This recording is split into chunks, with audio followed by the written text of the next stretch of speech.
সুপ্রিয় শিক্ষার্থীবৃন্দ, আশা করি সকলে সুস্থ আছো এবং ভালো আছো। তো আমরা এমবিএ ফাইনাল ইয়ারের অ্যাডভান্স কস্ট অ্যাকাউন্টিং এর ইনভেন্টরি ম্যানেজমেন্ট চ্যাপ্টারটি নিয়ে আলোচনা করব। তো আমরা ইতিপূর্বে সার্ভিস কস্টিং চ্যাপ্টারটি শেষ করেছি।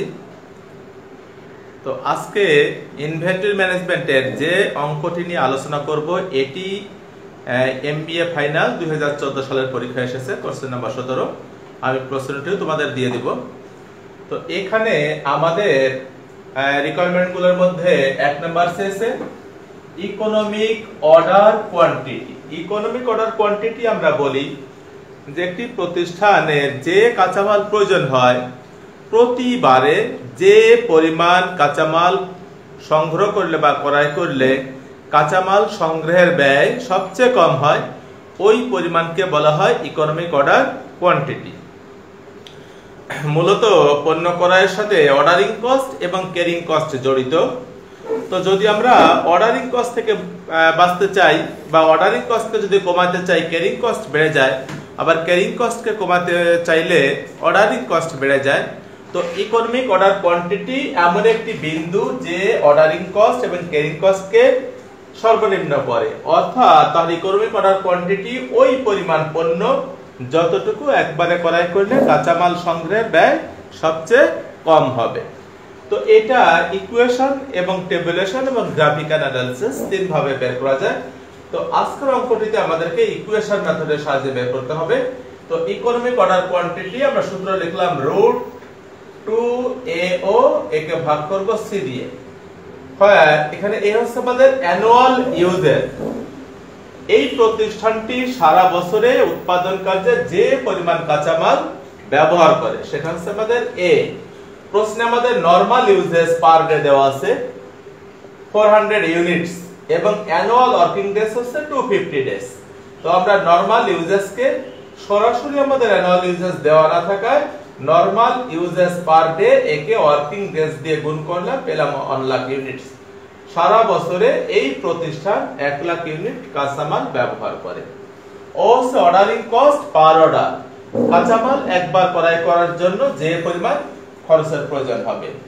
C carrying cost per unit per year, 1 unit কাঁচামাল 1 বছর গোদামে রাখলে যত খরচ হবে।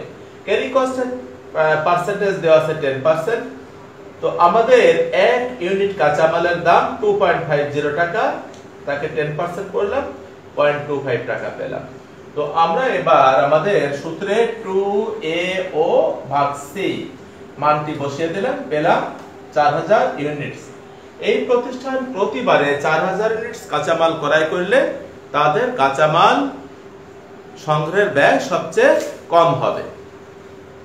আমাদের 2 নম্বরে আছে সেফটি স্টক। একটি প্রতিষ্ঠান উৎপাদন কাজে স্বাভাবিকভাবে যে পরিমাণ কাঁচামাল ব্যবহার করে বিভিন্ন অনিশ্চয়তার কথা চিন্তা করে যে যতটুকু কাঁচামাল বেশি রাখে ওই পরিমাণকে বলা হয় সেফটি স্টক। তো আমরা সেফটি স্টক সূত্র ব্যবহার করলাম maximum uses minus normal uses into lead time. Maximum যদি সর্বোচ্চ ক্ষমতা প্রয়োগ করে যতটুকু কাঁচামাল ব্যবহার করবে, নরমাল ইউজেস স্বাভাবিকভাবে কতটুকু কাঁচামাল ব্যবহার করে, into lead time. Lead time হচ্ছে কাঁচামাল সংগ্রহের যে সোর্স, ওই সোর্স থেকে গুদামে এসে, অর্থাৎ অর্ডার দেওয়া থেকে শুরু করে ওই কাঁচামাল গুদামে এসে পৌঁছাতে যে সময় লাগে এই মধ্যবর্তী সময়টাকে বলা হয় লিড টাইম।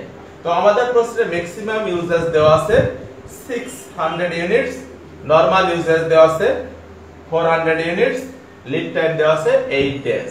তো আমরা সেফটি স্টক পেলাম 1600 ইউনিটস। এরপরে 3 নাম্বার আমাদের কাছে জানতে চাওয়া হয়েছে রিঅর্ডার পয়েন্ট। রিঅর্ডার পয়েন্ট বলতে আমরা বুঝি যে যতটুকু কাঁচামাল গোদামে থাকা অবস্থায় আবার আমরা কাঁচামাল ক্রয় করার আদেশ দিব, সেটাকে বলা হয় রিঅর্ডার পয়েন্ট। তো আমরা রিঅর্ডার পয়েন্টের সূত্র ব্যবহার করব। Reorder point equals normal uses. স্বাভাবিকভাবে আমরা যতটুকু কাঁচামাল ব্যবহার করি normal uses into lead time plus safety stock.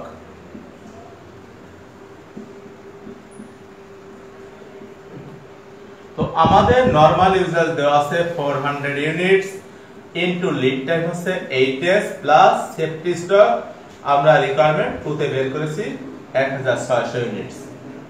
তো আমাদের নরমাল ইউজেস কে লিড টাইম দিয়ে গুণ করলাম 3200 প্লাস 1600 4800 ইউনিটস। তো আমাদের রিঅর্ডার পয়েন্ট 4800 ইউনিটস। আমাদেরকে 4 নম্বরে বের করতে বলা হয়েছে নরমাল ম্যাক্সিমাম ইনভেন্টরি।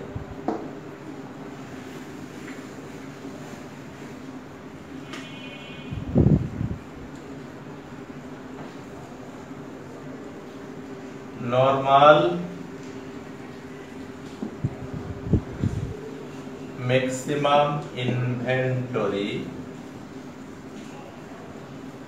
ইকুয়ালস আমরা সূত্র প্রয়োগ করব EOQ economic order quantity plus safety stock.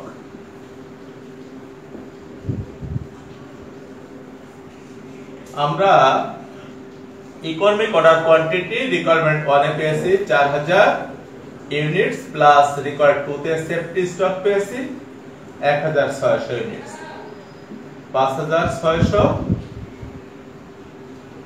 Units normal maximum inventory. Requirement 5 এ আমাদের চেয়েছে average normal inventory. Average normal inventory. Average normal inventory সূত্রটি আমাদের এটার মতই প্রায়।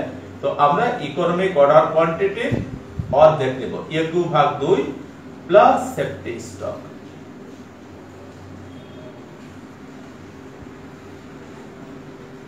ইকোনমিক অর্ডার কোয়ান্টিটি আমাদের বের করা আছে 4000 ইউনিট ভাগ 2 প্লাস সেফটি স্টক বের করা আছে 1600 unit 2000 plus 1600।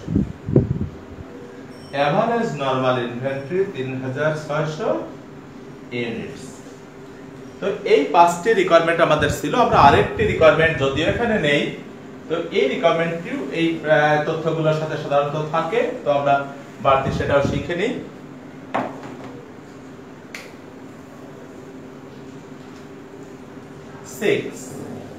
Absolute maximum inventory AB absolute maximum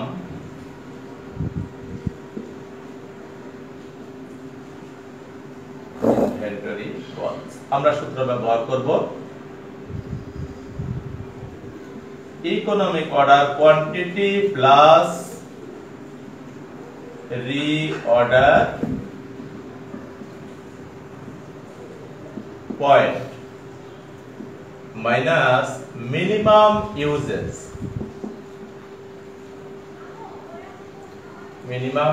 into lead time।